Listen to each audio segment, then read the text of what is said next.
Is there anything that Senate Republicans or Senate leadership is looking at as far as air quality? I mean, is there anything out there? Well, I'm going to defer to Senator Okerlund, but I'm going to just make a couple of comments. I understand there's a bill out there, actually either coming from the House or it may even be in our body, that will increase the number of filling stations and get buses, UTA and school district buses, so forth, on natural gas.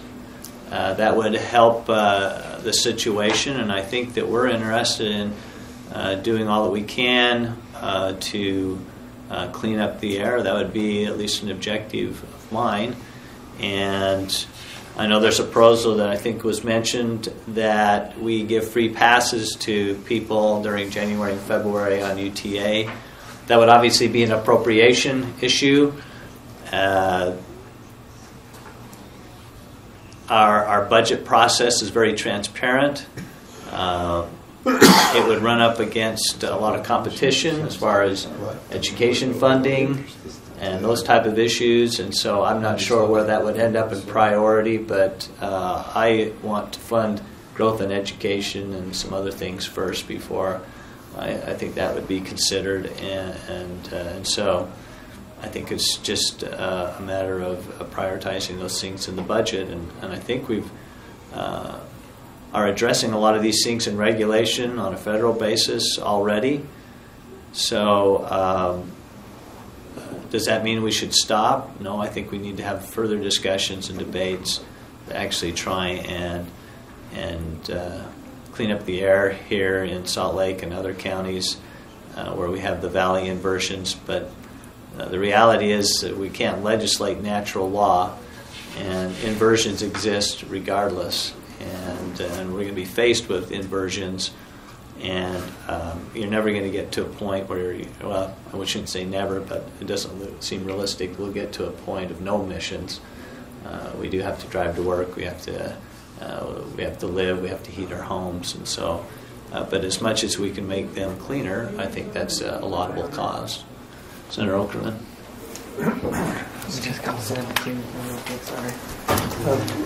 Actually, I think Senator Adams is actually proposing a bill on increasing the number of natural gas buses with UTA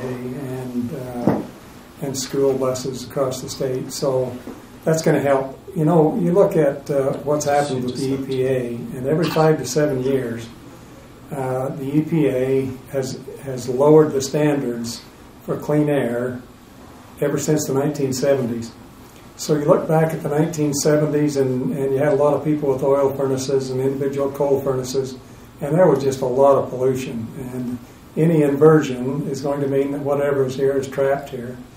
We're getting better. The federal government has required that emission standards be much tougher on vehicles, and we are seeing a lot more natural gas conversions now on vehicles. That's going to help tremendously. And as you look back kind of historically and you saw what happened with furnaces, I think that could very easily be what happens with natural gas vehicles. We converted from oil and coal individual furnaces. I think we're going to see in the future more and more conversion to natural gas, which is much cleaner, is going to help clean up the air naturally. But we're going to continue to have more people driving. Our population is growing.